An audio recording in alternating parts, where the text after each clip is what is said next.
네, 안녕하세요. 어느새 12월이 되었습니다.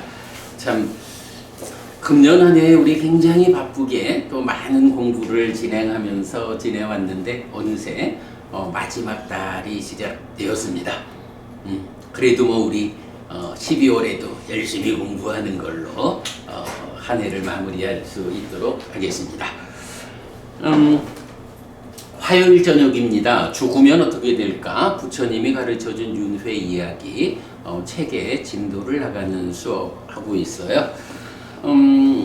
지금 우리가 제3부 윤회 부분을 공부하고 있고요. 지난번 세 번의 수업을 통해 가지고 윤회, 그러니까 제2장 윤회의 선언에서 가르침의 토대. 가르침의 토대 뭔가요? 업과 결실과 노력의 세 가지죠. 그리고 그 토대 위에서 원초적 바른 견해 해서 저 세상은 있다, 화생하는 중생은 있다, 업에는 과와 보가 따른다 라고 하는 가르침의 토대와 원초적 바른 견해라는 두 가지 주제를 세 번의 수업을 통해서 공부를 했습니다. 자, 이제 오늘은 제3부 윤회의 제3장 몸으로 간다 해서 몸으로 간다라는 것이 태어납니다.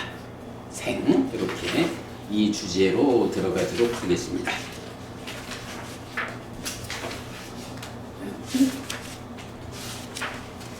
이 책을 만들면서 이렇게 그 장이 바뀌고 하는 데에는 좀 멋있게 하느라고 페이지를 안 적어 나가지고 그게 공부를 하려니까 좀 불편해요. 어쨌든 페이지로 보면 197쪽이 되겠습니다.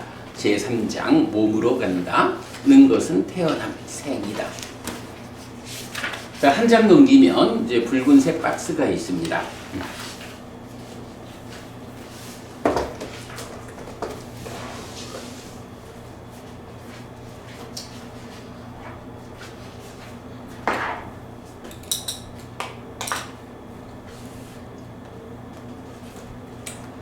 자, 우리가 지금 윤회 이야기를 하는 거죠. 그러면 윤회라는 게 그 근본에 무엇이 있을까라고 할 때 무명과 애 그리고 몸으로 가는 식, 이것이 윤회의 본질입니다. 그리고 몸이 생명력과 체열을 잃어 더 이상 식을 붙잡아 줄 수 없게 되는 것을 경은 몸이 무너진다 라고 표현합니다. 그래서 무명과 애를 해소하지 못한 채 몸이 무너지면 식이 몸을 떠나서 다시 다른 몸으로 가게 되는 것, 이것이 윤회입니다. 윤회를 그냥 아주 결정적으로 설명하는 거죠. 자, 기본적으로 윤회라고 하면 윤회라는 개념 앞에 있는 게 뭐냐 하면 나라는 존재거든요. 나라는 존재가 몸과 마음이 함께 해서 구성되고 있는, 또 좀 표현을 달리 하자면 마음이, 식이라고 하는 이 마음이 몸에 구속되어 있는 상태, 요게 나라고 하는 존재란 말이죠. 그러면 식은 왜 몸에 구속될까? 라는 이 주제에 대해서 이제 경은 어떻게 답을 해줘요? 무명과 가래가 해소되지 않고 몸이 무너지면 식이 몸으로 간다라는 이 현상. 무명과 가래를 해소하고 몸이 무너지면 식이 몸으로 가지 않는다. 요거 어떤 경이죠? 우현경이라고 12번 상류타 19번 우현경에서 하여간 여기에 정말 결정적인 표현이야. 몸으로 간다. 까유빠고.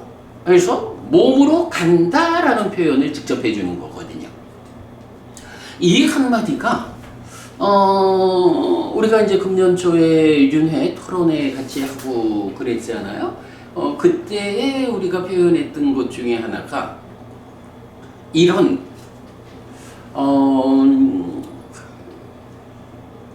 윤회와 관련해서 연구하는 학자들이 많이 있잖아요. 근데 이 학자들이 불교 편에 설 수가 없어. 왜냐하면 윤회라는 주제로 연구를 하다 보면 분명히 전생으로부터 금생으로 이어지는 무언가가 있는 거야. 무언가 이어지는 게 있어서 전생의 요것이 죽으면 또다시 금생으로 와서 요 자리를 차지하고 있는, 이게 분명히 드러나는 거란 말이에요. 특히 윤회를 연구하는 사람들 입장에서 보면 뭐 전생을 기억하는 많은 사람들이라든가 그러다 보니까 무언가가 있어.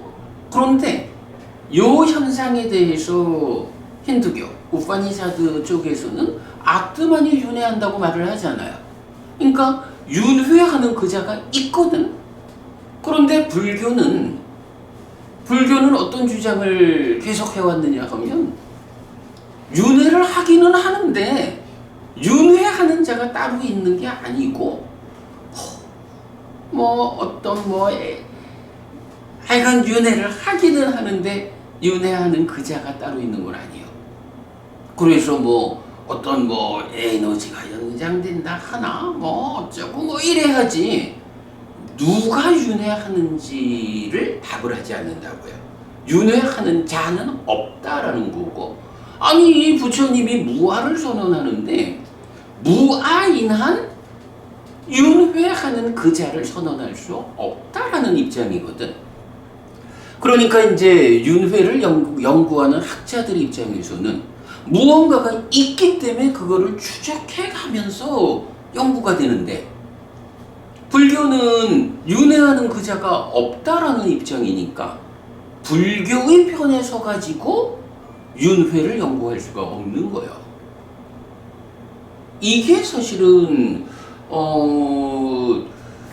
삶에 대한 심도 있는 연구의 과정에서 불교 쪽으로 학자들이 접근하지 못하고 우파니샤드, 힌두교 쪽으로 접근하는, 그러니까 인도 철학, 불교 철학보다 인도 철학 쪽으로 접근해가면서 윤회 이야기를 하고 삶을 설명하게 되는 이런 이유가 된다고요.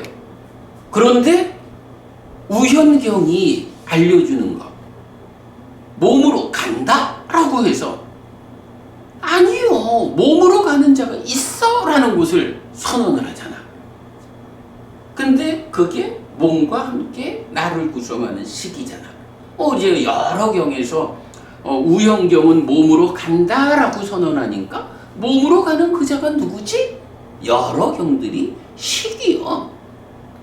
내 마음이 식이 몸이 무너지면, 그런데 무명과 가래를 해소하지 못하고 몸이 무너지면 또 몸으로 가는 거예요 라는 걸 알려주고 있잖아요.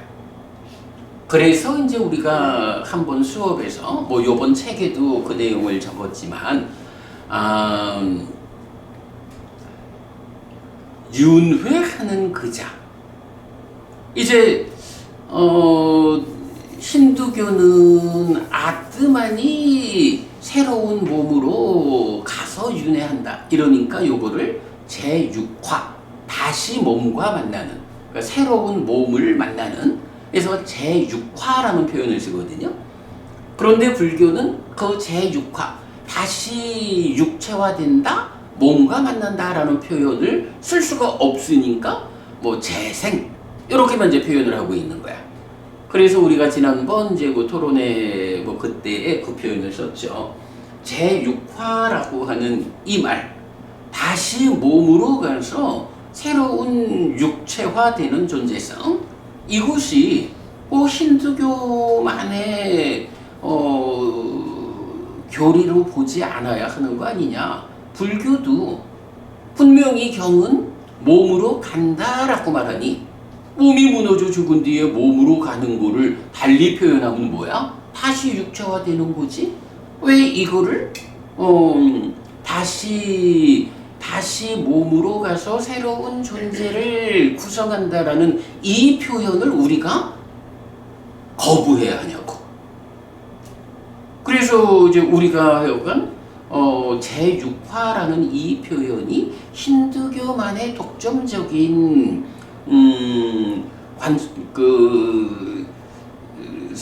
표현으로 보지 말자. 불교도 사실은 부처님이 설명하는 윤회로 보면 제6화하는 현상을 말하고 있다. 이제 그래 되면 이제 우리가 기대할 수 있는 게 뭐예요? 여태까지는 전통적인 시각에 의해서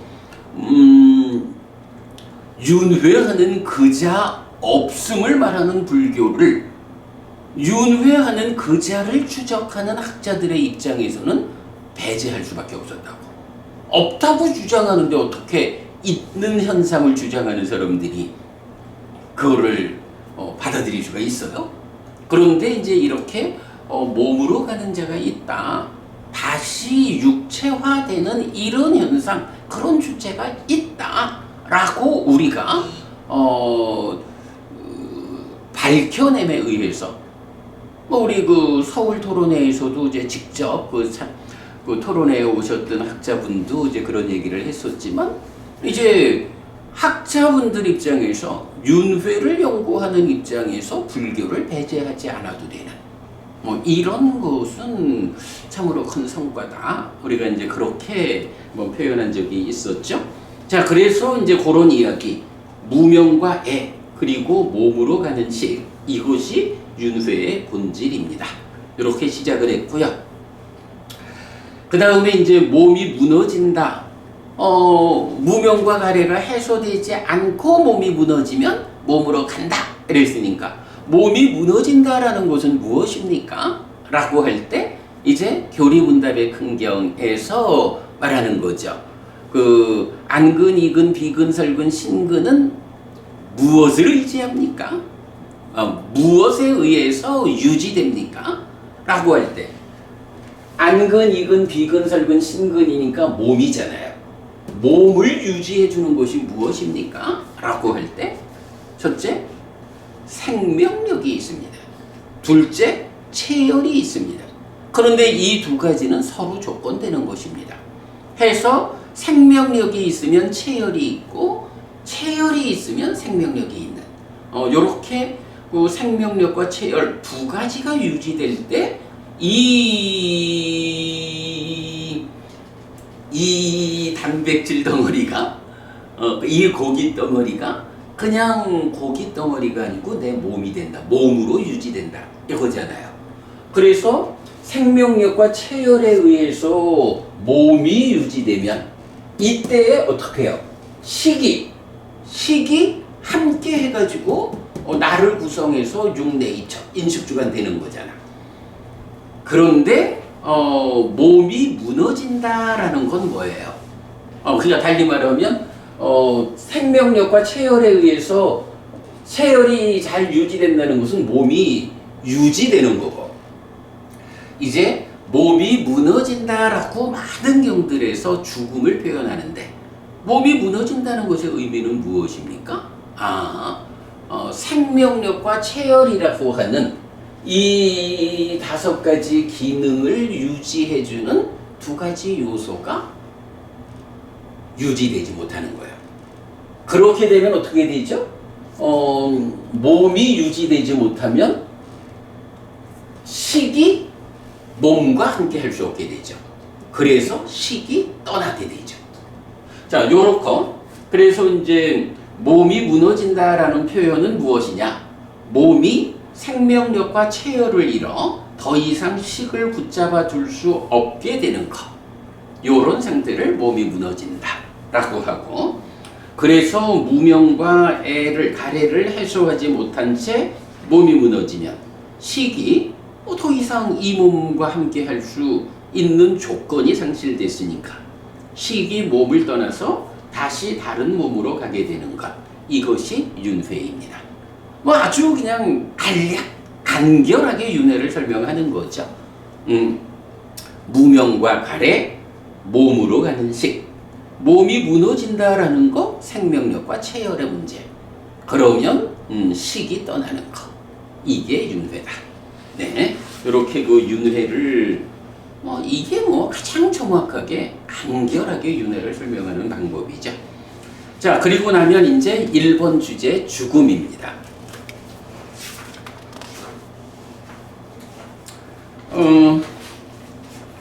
오늘 수업은 전체적으로 이 책이 그 다양하게 이 죽고 또 몸으로 가는 부분을 많은 경들을 소개하는 걸로, 사실은 이 부분은 설명이 필요 없잖아요. 몸으로 간다는데 몸으로 간다라고 직접 말하는 경들을 소개해주면 되는 거야, 그죠? 그래서 되도록 그 많은 설명보다는 책을 쭉 읽어서 진도를 나가는, 그렇게 진행하도록 하겠습니다. 자, 근데 일단은 이제 200페이지에 지금 이 삶의 자리에서 변화 가운데 이어지는 새로운 삶이 저 세상입니다. 자, 원초적 발음견해에서 저 세상은 있다 이랬거든요. 저 세상이라는 게 무엇이? 저 세상은 죽은 다음에 다시 태어나서 살아가는 것이 저 세상인데, 그러면 그 저 세상은 지금과는 전혀 상관없이 존재하는 다른 세상인가? 요거 아니라는 거죠.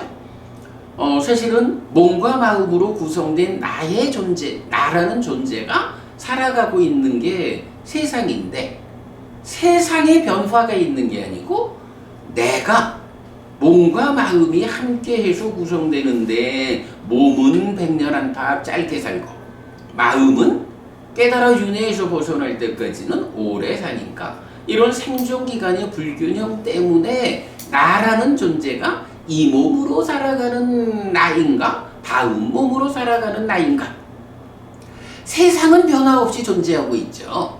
거기에 단지 나라는 존재가 이 몸과 함께 할 때는 이 세상이라고 부르고, 다음 몸과 함께 할 때는 저 세상이라고 부르고, 요래 하는 것 뿐이지, 지금 존재하는 세상과 다음 몸으로 살아갈 때의 세상이 새로운 세상이 다가오는 게 아니죠. 세상은 그대로 세상으로 있을 뿐이죠. 네, 그 부분을 이제 이야기했고요. 자, 이제 201쪽부터 보겠습니다. 요거 이제 앞에서 우리가 그 가르침의 토대와 원초적 발음견해 공부한 데 이어지는 겁니다.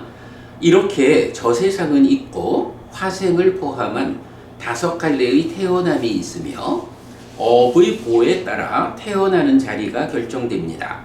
그렇다면 저 세상은 이 세상과 어떻게 다르고 태어나는 5자리는 어디에 있는 것일까요? 하지만 이 질문은 타당하지 않습니다. 세상은 그저 세상으로 있을 뿐, 이 세상과 저 세상의 차이가 없고 5갈래의 세상도 지금 우리가 살아가는 세상 그대로이기 때문입니다. 그러면 저 세상이 있다는 것은 무슨 뜻입니까? 세상은 중생들의 삶의 영역입니다. 번뇌, 그리고 무명과 애의 강도에 따른 삶의 질의 측면에서 욕계, 색계, 무색계의 3계로 구분합니다. 그리고 욕계는 지옥, 축생, 악귀, 인간, 천상으로 구성되고, 색계와 무색계는 모두 천상에 속합니다. 이런 세상에서 윤회하며 살아가는 존재에게 세상은 그대로 있습니다. 다만 세상을 살아가는 존재에게 상태의 변화가 있을 뿐입니다. 마음이 현재의 몸과 함께 존재를 구성하여 살아가는 지금의 존재 상태를 이 세상이라고 하고, 죽음 이후에 마음이 미래의 몸과 함께 존재를 구성하여 살아가는 존재 상태를 저 세상이라고 부릅니다. 이 표현이 중요하죠? 세상은 그대로 있어요. 다만 어떤 차이가 있느냐? 존재에게, 그러니까 나라는 존재에게 상태의 변화가 있을 뿐입니다. 어떤 변화가 있는 거죠? 지금은 이 몸과 함께 살아가는 나의 존재성이고요. 몸이 무너져 죽은 뒤에 윤회했다라고 할 때는 이 몸이 무너졌기 때문에 이제 새로 만난 다음 몸으로의 나의 존재라고 하는 나라는 존재에게 상태의 변화가 있을 뿐인 거야. 세상은 이 몸으로의 내가 만나는 세상이나 다음 몸으로의 내가 만나는 세상이나 세상은 사실은 변화가 없는 거야. 그 세상이 어떻게 구성되어 있다고요? 욕계, 색계, 무색계 또는 지옥, 축생, 악귀, 인간, 천상 이렇게 불리는 세상은 그냥 그대로 있는 거야. 그 세상에서 살아가고 있는 나의 상태가 달라졌을 뿐이야. 네, 윤회는 요렇게 설명되는 것이 정확한 거죠. 마찬가지로 다섯 갈래의 세상도 죽음 이후에만 그래서 저 세상이 있다는 것은 죽음 이후에 존재가 끊어져 없어지는 것이 아니라 새로운 몸과 함께 새로운 존재 상태가 되어 태어남, 삶을 이어간다는 것인데 이것이 윤회한다는 의미입니다. 마찬가지로 다섯 갈래의 세상도 죽음 이후에만 나타나는 세상의 구성이 아닙니다. 지금도 세상은 다섯 갈래로 구성되어 있고 나는 인간의 영역에 태어나 살아가고 있는 것입니다. 지금도 나의 주변에는 지옥, 축생, 악귀, 천상에 태어나 살아가는 존재들이 함께 있는데 태란 습의 생에 속한 인간과 축생의 존재들은 눈에 보이므로 함께 있는 줄 아는 것이고 화생에 속한 지옥, 악귀, 천상은 눈에 보이지 않으므로 함께 있는 줄 모르는 것입니다. 바로 이런 것 때문에 부처님, 저 세상에 있나요? 라고 물어봐야 하고 부처님, 화생하는 중생이 있나요? 라고 물어보는 거죠. 그래서 이런 걸 뭐라고 불러요? 스승의 영역에 속하는 것. 이렇게 표현하는 거죠. 더구나 이런 공간 구성은 공간적 높낮이가 아니라 삶의 질적 차이이기 때문에 공간적으로 겹치지 않는다고 보아야 합니다. 그래서 시각적 접근이 아니라 번뇌 그리고 무명과 애의 강도의 측면으로 접근해야 합니다.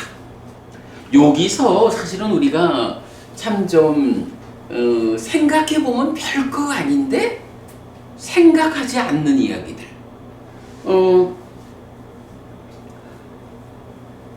꼭 이제 죽으면 다섯 갈래의 태어남에 갈래가 있다라고 하니까 지옥이라는 것도 악귀라는 것도 천상이라는 것도 다 죽은 다음에만 찾아가는 세상인 거야.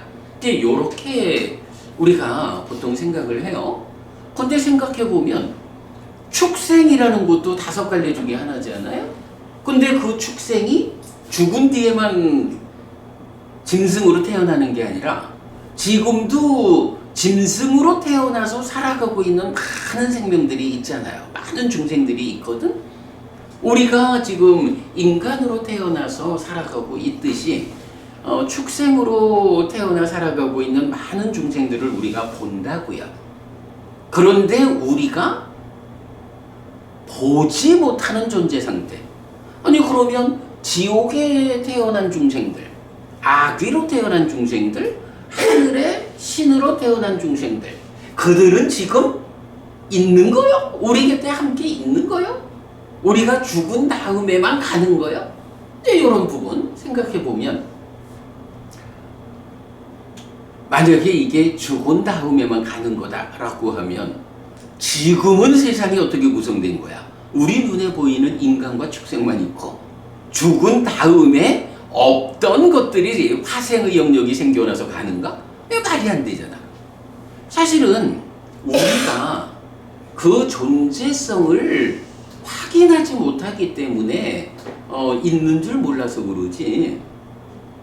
지금도 우리 곁에 지금 나와 함께 이 세상에는 지옥을 살아가는 중생들도 있고 축생으로 살아가는 중생들도 있고 악귀로 인간 우리고 그리고 하늘에 태어나서 살아가는 중생들이 있는 거예요.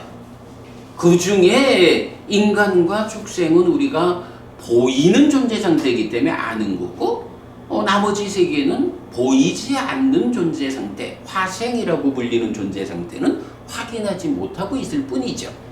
그래서 부처님한테 부처님 화생하는 중생이 있습니까? 이렇게 질문하면 부처님은 다 보니까 그래 화생하는 중생들이 있어. 그래서 너의 입장에서 말하자면 죽은 다음에 태어나는 자리가 화생을 포함해서 5갈래 이렇게 말을 하는 거지만, 그거를 세상 전체의 입장에서 말하자면 지금도 세상은 지옥과 축생과 아귀와 인간과 천상으로 구성되어 있고, 거기에 너가 몸이 무너져서 이 마음이 몸 따라 죽지 못하는 이 마음이 새로운 몸과 만나서 이어지는 인간의 입장에서 볼 때의 저세상, 그 저세상도 똑같이 세상은 그저 세상이어서 5가지로 구성되어 있고 그 중에 어딘가에 가서 태어나는 거예요. 이렇게 표현하는 거죠. 그러니까 한 가지만 우리가 정확히 기억을 하면 돼요.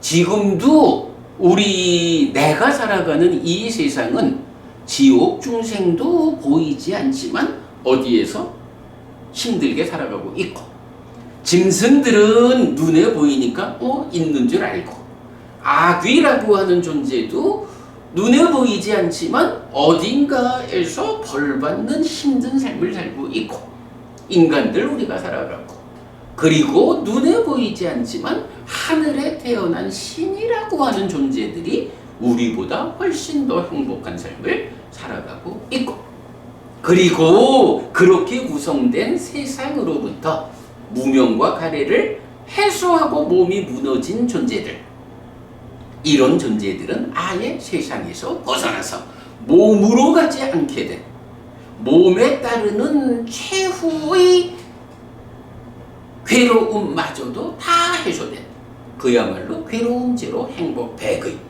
이런 열반도 있어. 우리가 보지 못하고 있을 뿐이지.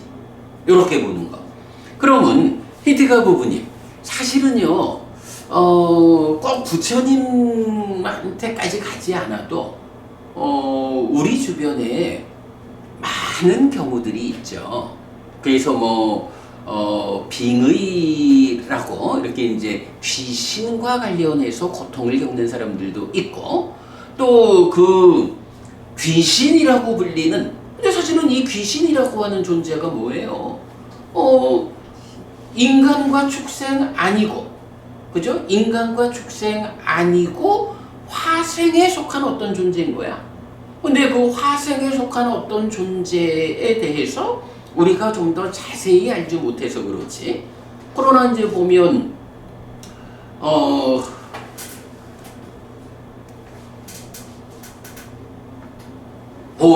이제 아이고 가만 있어봐. 어떤 경이냐? 갑자기 생각이 안 나네. 경에서 보면 이제 인간보다 바로 위에 하늘인 4대 왕천이 있잖아요.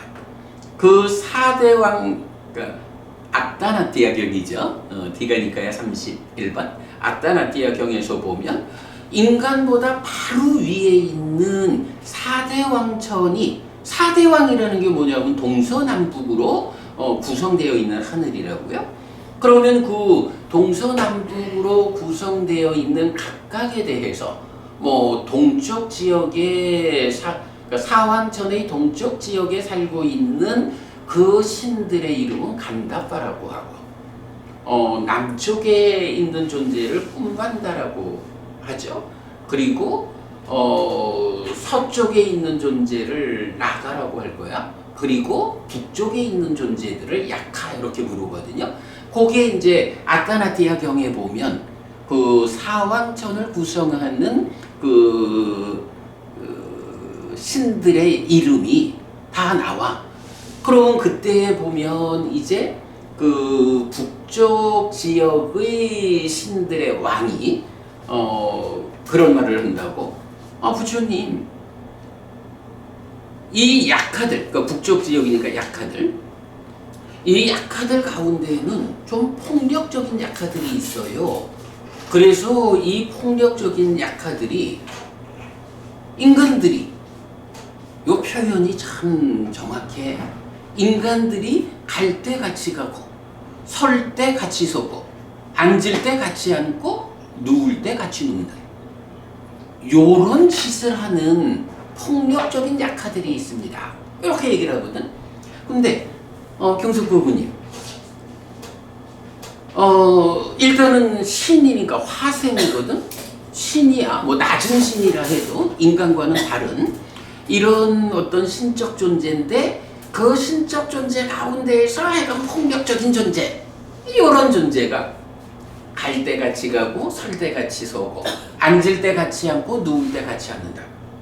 요렇게 함께 하고 있다면 요거를 뭐라고 표현할 수 있어? 빙의, 귀신 들렸다라는 게 사실 뭐 그런 거 아니겠어? 표현을 세상에서는 귀신 들렸다 그러고 빙의 되었다라고 하지만, 이제 경에서 그 어떤 사람의 삶을 함께 하고 있는 거야. 일거수일투족을 갈 때도 네 가니? 내가 너랑 같이 갈게. 이거 어떡해? 귀신 들렸을 때 이런 표현할 수 있는 거잖아. 이렇게 갈 때 같이 가고 설 때 같이 서고 앉을 때 같이 앉고 누울 때 같이 눕는 이런 짓을 하는 폭력적인 약화들이 있어서 이들이 부처님 제자분들을 해코지한다면 부처님 제자분들에게 그런 그 폭력적인 약화에 의해서 괴로움을 당하게 되면 이렇게 말하라고 전해 주십시오. 부처님께서 허락하신다면 부처님의 제자분들이 이러이러하게 글을 외우면 저희가 가서 그 폭력적인 약화들을 단속하겠습니다. 방어해드리겠습니다. 말하자면 인간들의 세상에서는 어때요? 인간들도 똑같지 않잖아. 사람이다라고 하지만 인간들 가운데도 폭력적인 존재들이 많이 있잖아요. 뭐 폭력배, 조직폭력배도 있고. 그러면 그 폭력배들이, 폭력적인 사람들이 우리를 해치고자 할 때 우리는 어떻게 해요? 경찰의 도움을 받아야 되잖아. 똑같은 거로 보면 되는 거야. 그러니까 인간보다 바로 위에 있는 신들로 보면 가장 낮은 신들, 그 등급에서 하여간 사왕천의 북쪽 지역을 다스리는 사왕, 그 천왕이 부처님한테 그렇게 얘기를 하는 거야.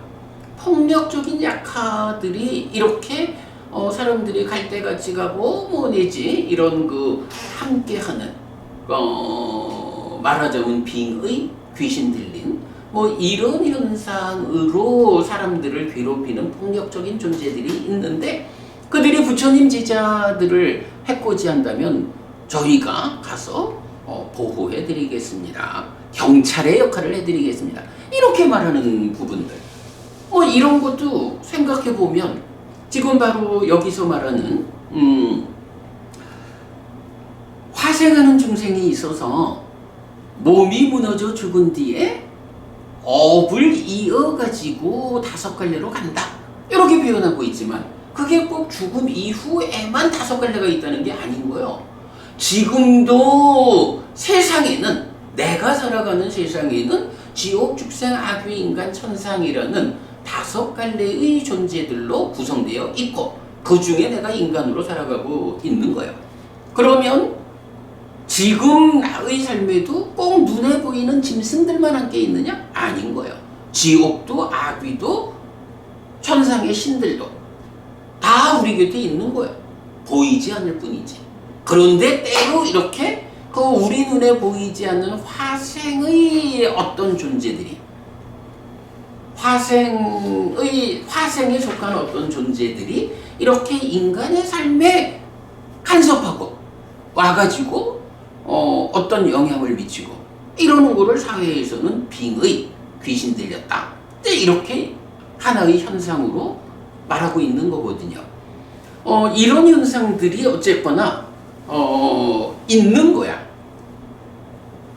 그래서 이제 사실은 뭐 옛날에는 뭐 저도 아이고 불교에서 무슨 뭐 귀신 문제를 뭐 말하나 이랬었는데 경전을 공부를 하다 보니까 이제 지금 말하듯이 이렇게 그것도 우리 사회에서 분명히 발견되는 하나의 현상이고 그 현상에 대해서 부처님은 이렇게 화생하는 중생이 있다라고 직접 말해주고 아따나띠아 경험 같은 데서 그들이 인간의 삶에 직접 간섭하는 이런 현상들을 설명하고 있다. 그러면 이제 또 재밌는 부분은 이어지죠? 아사카 부부님.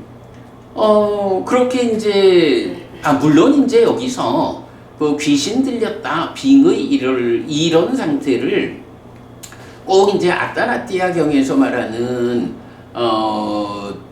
사왕전의 북쪽을 구성하는 약하들만의 일인지 뭐 이런 부분은 사실은 좀 더 연구가 필요해요. 비인간의 침례 이런 것도 있으니까. 그러니까요. 그래서 이제 그 화생하는 중생을 말할 때 이제 그런 비인간이란 표현이 나타나죠.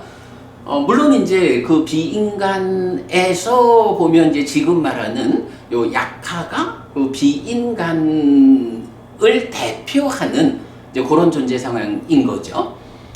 그래서 그렇게 이게 비인간이라는 표현이 그거지 뭐. 인간도 아닌데 그렇다고 신들 가운데서 보면 가장 낮은 존재잖아요. 그러니까 신이라 부르기에도 좀 그렇고 그런데 인간은 아니고 뭐 이제 이런 존재성으로 크게 봐서 비인간 이렇게도 이제 표현하는 것 같고 그런데 문제는 그 비인간이라는 존재들이 꼭 이렇게 사왕전의 존재들만으로 구성되는 건 아니란 말이에요. 나중에 이 책에서도 나오지만 커다랗게 윤회하는 갈래를 말할 때에 지옥, 축생, 악귀, 인간, 천상 이러지만 예를 들어서 그 대승불교에서 말하는 육도 윤회에는 아수라라는 존재가 있잖아요. 그런데 니카야에서는 아수라라는 존재가 나오거든요. 경에 그래도 많이 나오죠. 그런데 이 아수라가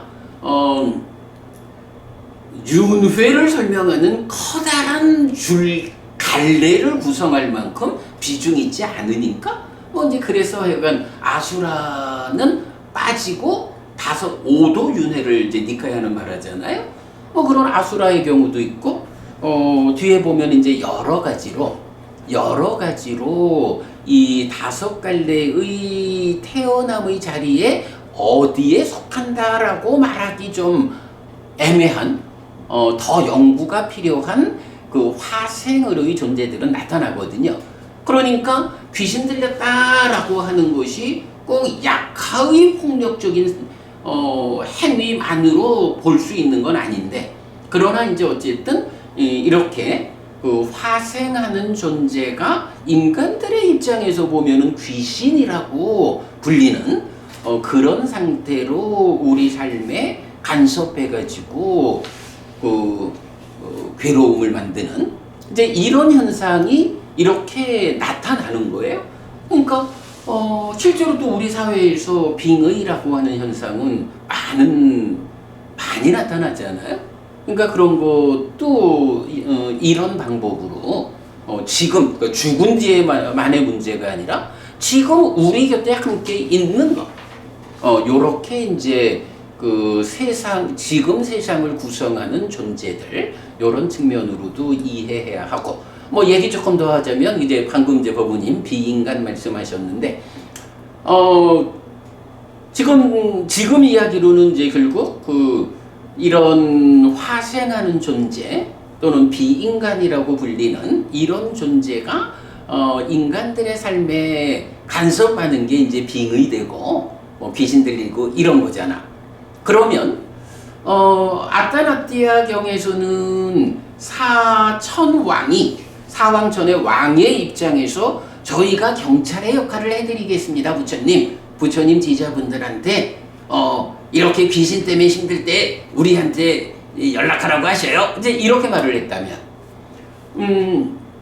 이런 그 비인간들의 침입, 귀신과 관련한 문제에 대해서 부처님은 답을 주지 않을까? 그거를 꼭 사왕천들한테 맡겨놨을까? 이런 부분도 생각해 볼 수 있죠. 히데가 고부님, 요 부분 좀 기억나는 게 있을까요?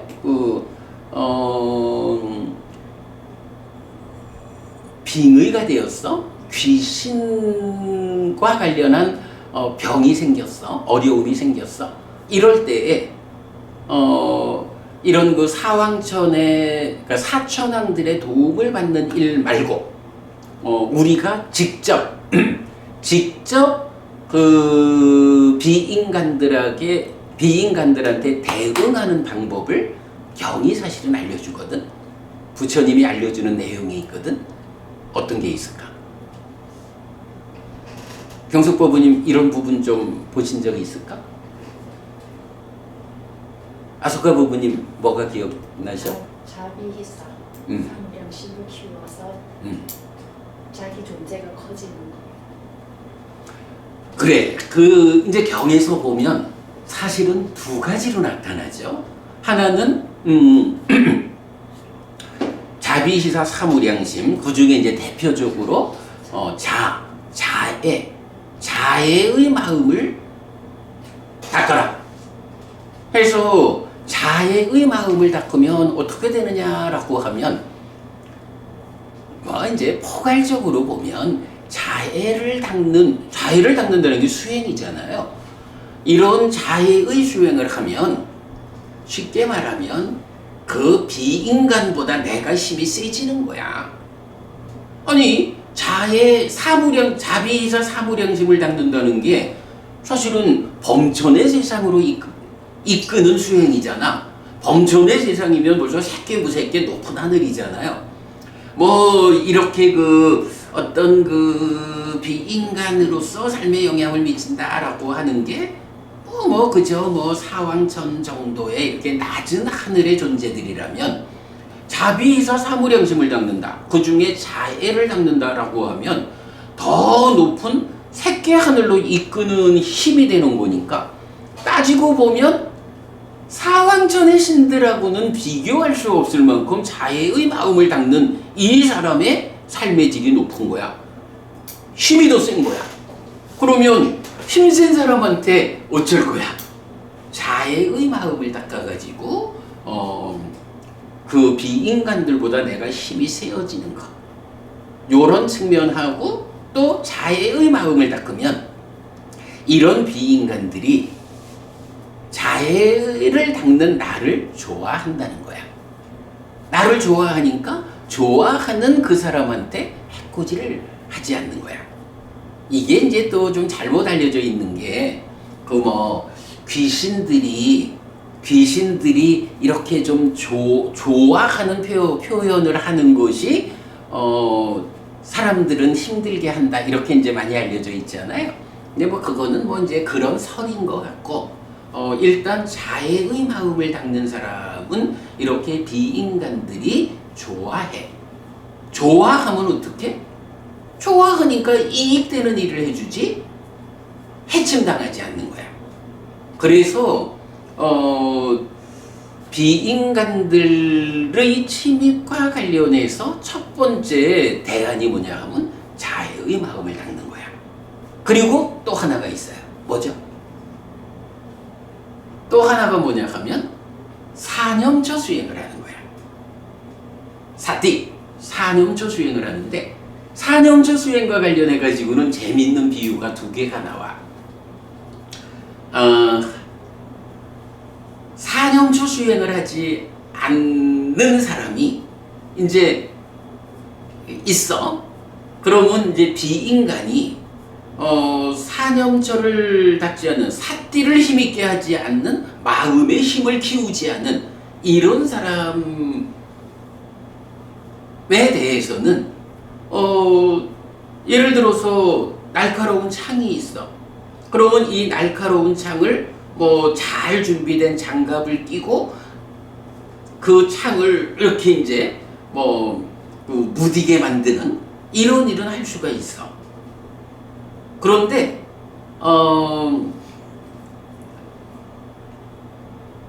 삿띠가 준비된 사람, 조금 표현이 그런가?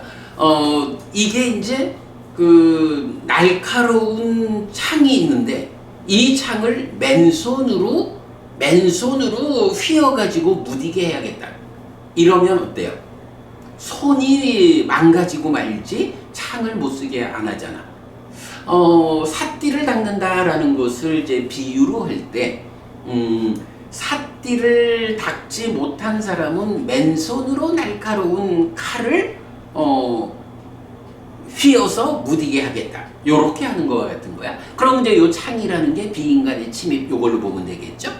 그런데 삿띠를 힘있게 한, 사념처 수행을 통해서 삿띠를 힘있게 한 사람은 잘 준비된 장갑을 끼고 날카로운 창을 휘어가지고 나를 해치지 못하게 하는, 이제 요렇게 그 사념처 수행을 한다, 삿띠를 힘있게 한다라는 것이 비인간이 침입해 올 때 그를 막아낼 수 있는 힘이다.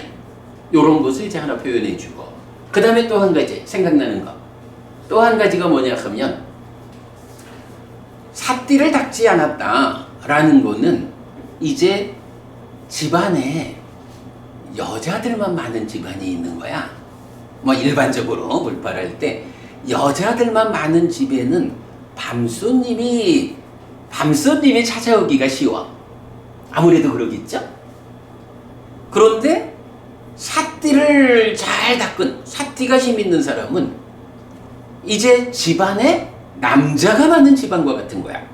그러면 밤손님이 남자가 많은 집에 밤손님 일을 하려고 오다가는 자기가 잡히지. 그러니까 못 오는 거야. 요렇게 그 비인간의 침입, 이건 귀신과 관련한 이런 부분에 대해서 불교적인 대응 방법은 한 가지로는, 이건 아따나띠아경에서 말하는 그 사천왕이 우리가 보호해드리겠습니다, 우리를 부르라고 해주세요, 요렇게 도움을 받는 측면이 하나 있고, 그 다음에 이제 정말로 이제 부처님이 알려주는 대응 방법은 자애의 마음을 닦아라. 그러면 귀신보다도 힘이 세지는 거예요. 또 거기에 귀신이 자애의 마음을 닦는 나를 좋아해서 나를 해치려 하지 않아. 그럼 보호받는 거지 뭐. 그 다음에 기본적으로 불교 수행은 사념처니까 사념처 수행을 통해 가지고 삿띠를 힘있게 하면, 이 힘이 써진 삿띠라는 것이 아주 잘 준비된 장갑을 끼고 날카로운 창을 방어하는 이거와 같고, 또 남자들이 많은 집안과 같아서 밤손님이 쳐들어오지 못하는 이런 힘 있는 집안을 만드는 거야. 요렇게 그 삿띠를 힘있게 하는 일, 사념처 수행을 통해 가지고 이런 비인간을 방어하는 힘을 얻는 것. 요렇게 이제 그 두 가지 방법이 알려지죠. 자, 이게 얘기를 하다 보니까 모처럼 그 빙의 귀신 이야기까지로 좀 나갔다 왔는데, 어쨌든 이제 중요한 거는 그거예요. 지금 내 곁에 화생하는 존재들, 지옥 중생도 아귀도 그리고 신들도 지금 내 곁에 함께 있는 거예요. 그런데 인간의 눈이 보는 능력이 부족하다 보니까 인간과 짐승들은 직접 보아서 있는 줄 아는데, 나머지 이 화생하는 존재들에 대해서는 우리가 보지 못하니까 의심하는 거지.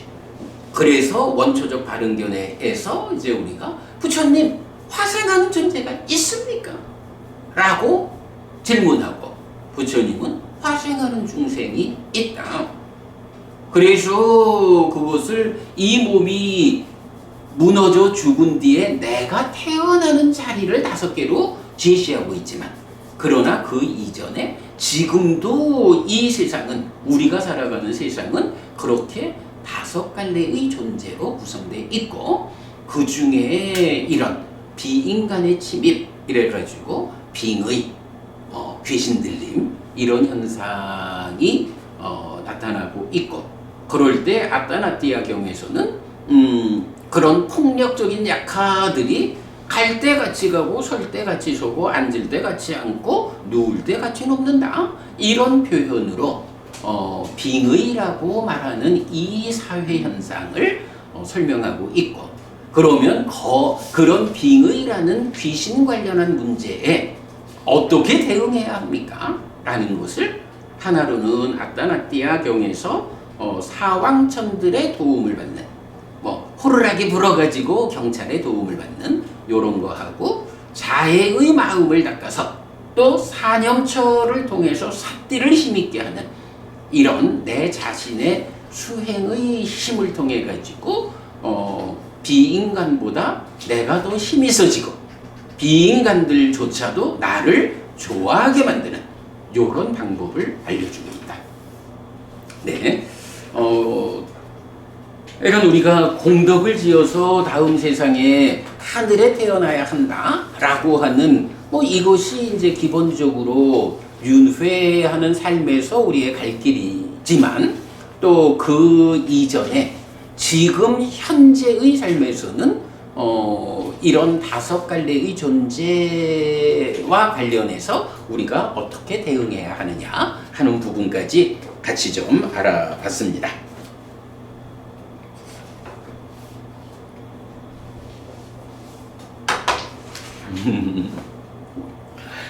이 5갈래의 존재들, 화생하는 중생들이 지금도 우리 곁에 있습니다 하는 이야기를 제가 좀 강조하려고 하다 보니까 때 아니게 그 귀신 이야기까지 갔다 왔는데, 사실은 요 빙의 관련 주제가 이 책의 뒤에 가면은 이제 윤회 문답 있잖아요. 그 윤회 문답에서도 설명을 하고 있어요. 그러니까 그런 찾아보시고, 자, 그 다음에 이제 계속 읽겠습니다. 이렇게 그냥 그대로 있는 5갈래로 구성된 세상에서 살아가는 존재에게 제각각 무명과 애의 강도에 따라 죽음 이후 태어나는 자리가 결정되고, 그 자리에서 변화 가운데 이어지는 새로운 삶이 저 세상인 것입니다. 라고 히데가부님 요 표현 정확하게 우리가 이해할 수 있죠.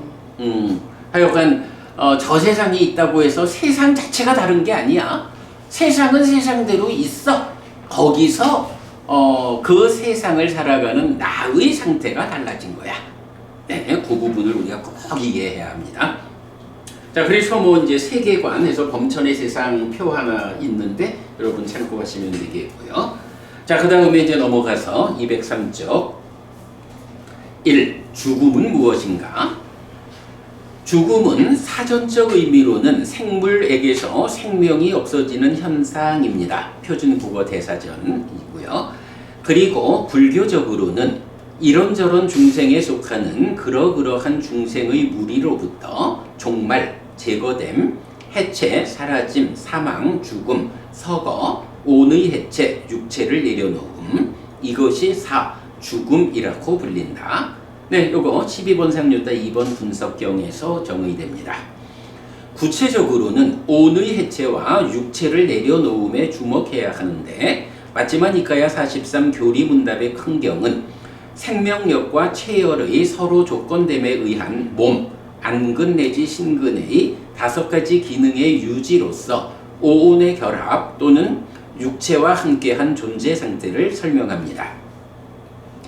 또한 도반이여 생명력과 체열과 식의 3개의 법이 이 몸을 떠날 때 이 몸은 의도가 없는 나무 토막처럼 던져지고 팽개쳐져 누워 있습니다. 라고 하여 몸이 더 이상 나를 구성하는 몸이 아니라 시체가 되어 버려진 상황도 설명합니다.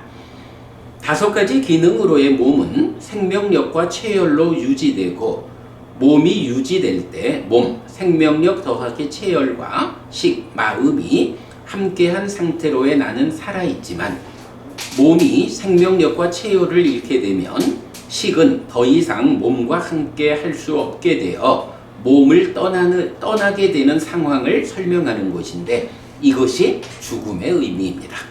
하여간 죽음이라는 거 뭡니까? 몸이 제 기능을 할 수 없는 상황이 되면 식이 떠나는 거예요. 그럼 몸이라는 것은 어떤 때에 그 몸으로의 기능을 유지하고 어떤 때에 몸으로의 기능을 잃어버립니까? 라고 할 때 바로 생명력과 체열이라는 요 두 가지 맞지마니까요 43번 뭐 그런 몇 가지만 기억하면 죽음이라는 게 뭔지 뭐 명확하게 알 수가 있죠. 생명력과 체열과 식이 몸을 떠나는 상황은 디가니까야 23의 12 빠야시경 고둥 부는 사람 비유와 22번 상류다 95번 거품 덩어리 경에도 나타납니다. 특히 거품 덩어리 경은 요거 아주 중요한 표현이에요. 생명력과 체온과 식이 떠날 때 여기 체온이 아니라 체열로 통일합니다. 생명력과 체열과 식이 떠날 때 다른 생명의 음식이고 의도가 없는 몸은 던져져 잠든다 라고 하여 식이 떠나면 무너진 몸은 다른 생명의 먹이가 된다는 점을 직접 말해주는데 육식에 대한 불교의 입장의 토대가 됩니다. 자, 요거 무슨 말이죠? 식이 떠나고 나면, 마음이 떠나고 나면 이 몸뚱아리가 이제 더 이상 내가 아니라는 거야. 내 몸이 아니라는 거야. 그러면 내 몸이 아닌 요 몸뚱아리는 그럼 뭐지? 라고 할 때 거품덩어리경에서 남의 음식이고 의도가 없는 몸 이런 표현을 해요. 마음이 떠났으니까 더 이상 의도할 수 없죠. 의도라는 건 마음의 영역이죠. 그러니까 의도할 수 없는 이 몸이라는 게 한마디로 뭐냐 하니까 남의 음식이다. 마음이 떠나서 버려진 몸은 이게 뭐 특별하게 다른 의미 부여할 거 없고 그냥 마음이 떠나서 버려진 몸은 다른 생명들의 먹이가 되는 거예요. 이게 세상에서 유지되는 이치요. 이렇게 말하는 거죠. 몸이라는 거. 이게 이제 종교에 따라서는요. 어떤 종교에서는 물질이라는 게 있대. 업을 지으면 그 업의 특성을 갖고 있는 물질이 생겨서 그게 이 몸 안에 남아있다는 거야. 그러면 내가 엊그제도 어떤 분하고 같이 이렇게 대화를 하다 보니까 수행이라는 게 말이죠. 정말로 제가 수행을 할 때는 아주 정성을 들여요. 그 중에 무엇보다도 고기 안 먹고 채식만 하고요. 수행할 때 고기를 먹으면 이게 수행에 방해가 되는 게 직접 느껴져서요. 이제 이래 말씀하시는 분들이 있어요.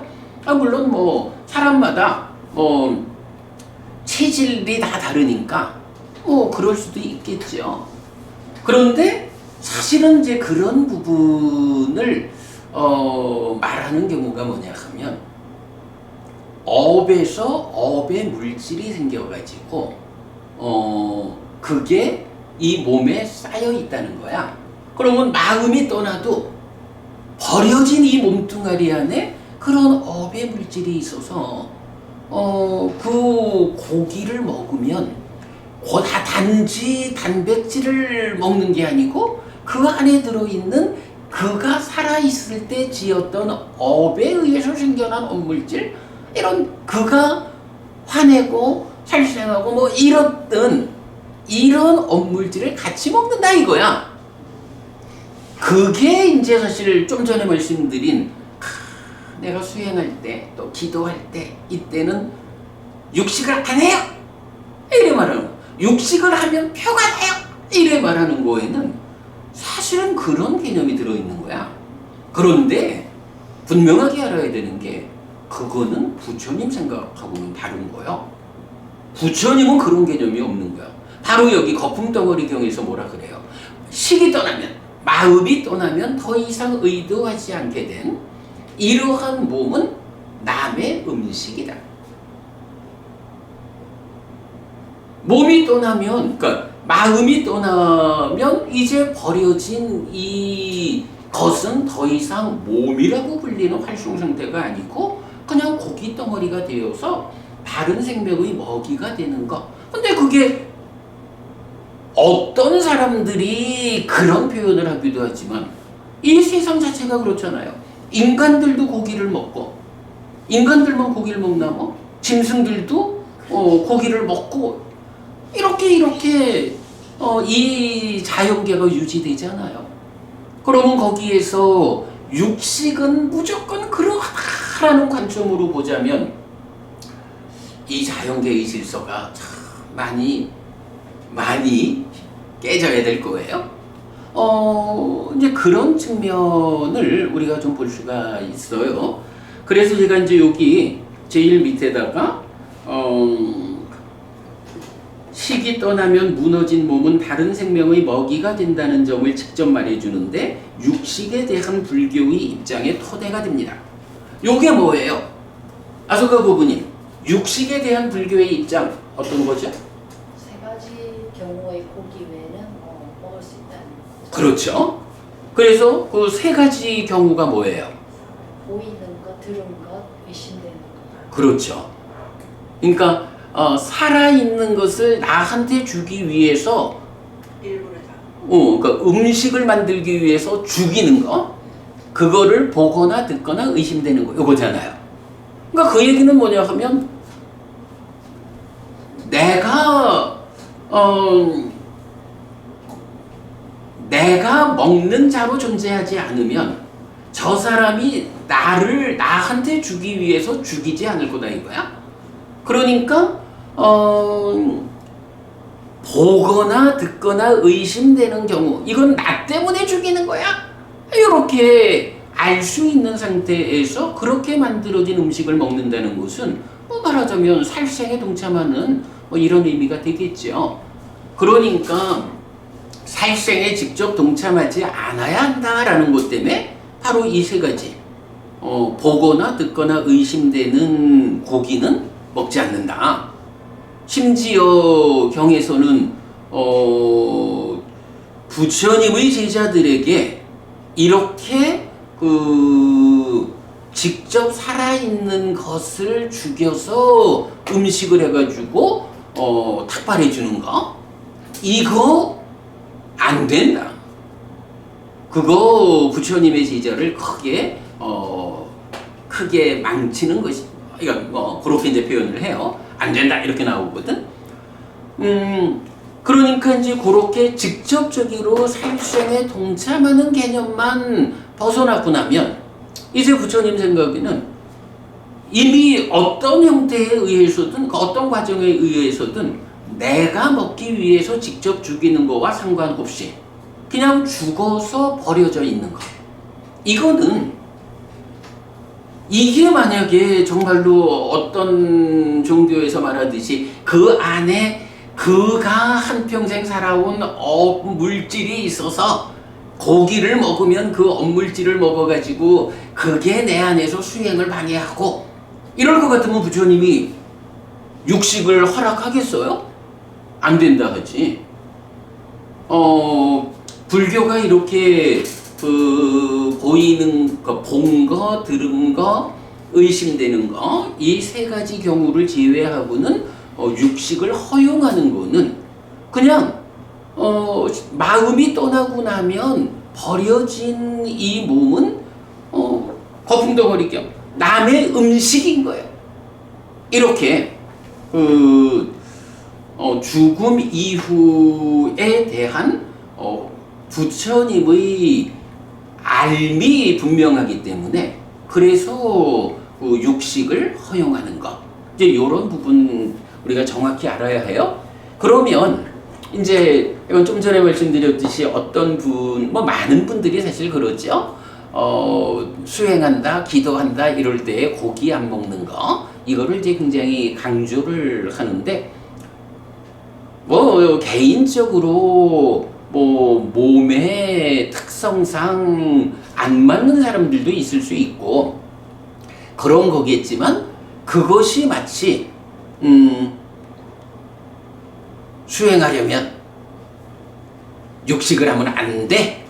이게 불교적 관점이요. 요렇게 표현되어서는 안 된다. 만약 그게 옳다 하면 부처님이 그렇게 수행에 방해가 되는 음식을 허용했다. 이런 얘기가 되는 거거든요. 그래서 그 부처님이 깨달음의 경지에서 보아서 알려주는 이 가르침에 의하면 육식이라는 것은 이렇게 세 가지 내가 살생에 동참하는 경우만 아니라면 마음이 떠나고 나면 몸이라는 것은 다른 생명의 먹이가 되는 것이다 라는 이 관점을 우리가 분명히 이해해야 한다 라는 부분까지 말을 합니다. 몸과 식, 마음이 함께하면 나라는 존재가 되고 몸의 형편 때문에 식, 마음이 몸을 떠나면 나라는 존재 상태를 잃음, 즉 죽는 것입니다. 죽음이라는 걸 우리가 이렇게 이해하고요. 죽으면 어떤 일이 생길까? 죽음은 이렇게 식, 마음이 몸을 떠나는 것입니다. 그러면 몸은 더 이상 나의 몸이 아니라 시체라는 이름으로 버려집니다. 이것이 죽으면 생겨나는 첫 번째 현상입니다. 그지 뭐 죽었다 하면은 이제 더 이상 내가 아니고 몸이 아니고 시체라고 불리는 요게 첫 번째 현상이고, 그러면 몸을 떠난 식, 마음은 어떻게 됩니까? 몸은 하여간 죽으면 그렇게 남의 음식이 돼버리고 마는 거야. 그랬을 때 몸을 떠난 마음은 어떻게 됩니까? 사실은 요게 우리가 더 관심 가지는 주제죠. 12번 상류따 19번 우현경은 비구들이여 무명에 덮이고 애에 묶인 어리석은 자에게 이 몸이 일어난다. 그 어리석은 자에게 무명은 버려지지 않고 애는 부서지지 않는다. 그 원인은 무엇인가? 비구들이여 어리석은 자는 괴로움의 부서짐을 위해 바르게 범행을 닦지 않는다. 그래서 어리석은 자는 몸이 무너진 뒤 몸으로 간다. 약간 결정적인 표현이 요 문장이에요. 무명과 가래가 부서지지 않은 그 어리석은 자는 몸이 무너진 뒤 몸으로 간다. 그래서 시작하면서 말씀드렸지만 제6화라고 하는 이런 관점을 불교가 포기할 이유가 없다. 몸으로 간다. 이게 윤회의 본질이거든. 몸으로 간다. 몸으로 간 그는 태어남과 늙음 죽음과 슬픔 비탄 고통곤의 절망에서 벗어나지 못하고 괴로움에서 벗어나지 못한다고 나는 말한다. 비구들이여 무명에 덮이고 애에 묶인 현명한 자에게 이 몸이 일어난다. 그 현명한 자에게 무명은 버려지고 애는 부서진다. 그 원인은 무엇인가? 비구들이여 현명한 자는 괴로움의 부서짐을 위해 바르게 범행을 닦는다. 그래서 현명한 자는 몸이 무너진 뒤 몸으로 가지 않는다. 몸으로 가지 않은 그는 태어남과 늙음 죽음과 슬픔 비탄 고통곤의 절망에서 벗어나고 괴로움에서 벗어난다고 나는 말한다. 라고 몸을 떠난 식, 마음의 상태를 알려줍니다. 하여간 무명과 가래가 해소되지 않고 몸이 무너지면 식이 몸으로 가요. 무명과 가래를 해소하고 몸이 무너지면 식이 몸으로 가지 않아요. 몸으로 가지 않는다라는 거 뭐죠? 몸의 구속으로부터 벗어난다. 이제 경은 몸을 종기라고 표현을 하죠. 그리고 종기의 뿌리가 가래다. 이렇게 표현을 해요. 종기인 몸의 구속에서 벗어나는 방법은 뭐야? 한번 몸으로 간 다음에는 방법이 없는 거야. 몸으로 가지 않아야 몸의 구속에서 벗어난다. 요거 몸으로 간다, 몸으로 가지 않는다. 윤회한다, 윤회에서 벗어났다. 요 개념이죠. 어쨌든 여러분 오늘 수업 가장 중요한 거예요. 윤회라는 거는 몸이 무너져 죽은 뒤에 몸으로 가는 거는 윤회하는 거고 몸으로 가지 않는 거는 윤회에서 벗어난 거예요. 그러면 누가 몸으로 가고 누가 몸으로 가지 않나요?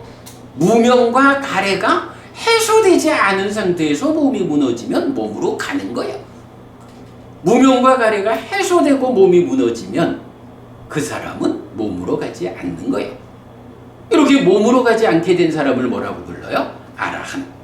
이렇게 부르는 거죠. 그게 깨달음이죠. 그러면 우리가 불교 신자로서 살아가는 최종적인 목적은 뭐예요? 바로 무명과 가래를 해소함으로써 몸이 무너져 죽은 뒤에 몸으로 가지 않게 되는 요게 불교 신자로서의 삶의 최종 목적이다. 요거 이건 우리가 정확하게 알자고요. 어리석은 자이든 현명한 자이든 전생에서 죽을 때의 무명과 애 때문에 태어나 금생을 살고 있는데 어리석은 자는 바르게 범행을 닦지 않아서 무명과 애를 해소하지 못하고 현명한 자는 바르게 범행을 닦아서 무명과 애를 해소합니다. 그러면 무명과 애가 해소되지 않은 어리석은 자는 금생에서의 죽음 이후에 몸으로 가고 무명과 애가 해소된 현명한 자는 금생에서의 죽음 이후에 몸으로 가지 않는다는 것입니다. 몸으로 간다. 죽음. 몸이 생명력과 체혈을 잃어서 더 이상 몸과 함께 할 수 없게 된 시기 몸을 떠나면 이렇게 무명과 애를 해소하지 못한 어리석은 자의 식은 다시 몸으로 가고 무명과 애를 해소한 현명한 자의 식은 몸으로 가지 않습니다. 히데가 부부님 요거 보면 참 단순한 거야, 그지? 이 단순한 내용을 몰라가지고 모르는 이유가 뭐야? 공부하지 않으니 그러지 뭐. 공부를 해도 부처님 살아서 직조설한 가르침에 의해서 부처님의 가르침을 배우지 않고 엉뚱한 가르침을 배워버리면 요 단순한 내용을 몰라가지고 요즘 세상에 얼마나 많은 그 진짜 엉뚱한 중들이 윤회 없다고? 불교를 잘 알고 나면 윤회 없는 줄 알게 된다고? 이런 엉뚱한 소리들을 하고 있고 불교 신자들이 공부를 안 하니까 그런 진짜 가짜 중들이 떠드는 이야기가 거짓인 걸 모르고 우와 윤회 없대? 하면서 단멸론자가 되어버리고 있다고 알아야 돼요. 어리석은 자의 식은 이렇게 다시 몸에 구속된 중생으로의 삶을 반복하는데 태어남에 의해 죽음이 뒤따르는 윤회이고 현명한 자의 식은 이렇게 몸에 구속된 중생으로의 삶을 반복하지 않는데 태어나지 않음에 의해 불사가 실현되는 것, 즉 윤회에서 벗어나는 것입니다. 자, 죽음에 대한 이야기 우리가 오늘 확실하게 보았고요. 죽음이 확실하게 알려지니까 윤회라는 이야기를 명확하게 결론 내릴 수가 있죠. 우리 다음 주에는 좀 제가 대구 법회가 2달에 한 번씩 있는 날이죠. 우리 다음 주 법회는 쉬기로 하고요. 그 다음 주 와서 이제 죽음 이후 태어남을 직접 언급하는 표현들. 이게 아주 그 많은 경이 요 부분을 담고 있는데 요 경전들 소개해 드리도록 하겠습니다. 자, 오늘 여기까지 모처럼 우리 7분이나 일찍 수업을 마쳐보기로 할까요? 빨리 맞춰주시면 뒤에 의논 좋지요. 맞습니다. 그리하시죠. 오늘 여기까지 그런 공부 마무리하고요. 자, 이제 12월이 왔습니다. 이제 올해 마무리 우리 잘 하기로 하겠습니다. 자,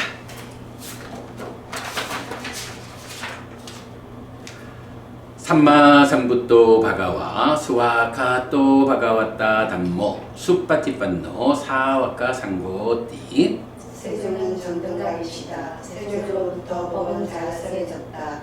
제자들의 상가는 잘 실천한다. 찌랑띠타뚜 로카스밍 삼마삼부타 사사난띠 정등각의 가르침이 이 세상에 오래도록 공유 이차마항 얀양야쥐뚱 양마마아싸 디가라땅 히타야 수카야띠 오랫동안 나에게 이익과 행복을 주는 자선행을 실천하리라. 이당다낭 페따낭 니아띠 살로 히타낭 우파까빠뚜 이당다낭 페따 니아띠 살로 히타 파리분잔뚜띠 이 보시가 돌아가신 친지와 혈육들에게 도달하리를. 이 보시를 돌아가신 친지와 혈육들이 사용하리를. 오늘도 우리가 훌륭한 법의 등을 함께 달았습니다. 이 법의 등의 공덕이 오랫동안 여러분들에게 이익과 행복으로 함께하기를 바랍니다. 또한 오늘의 이 법보시의 공덕이 여러분 생각하시는 그분들에게 도달하고 사용되기를 바랍니다. 수고하셨습니다.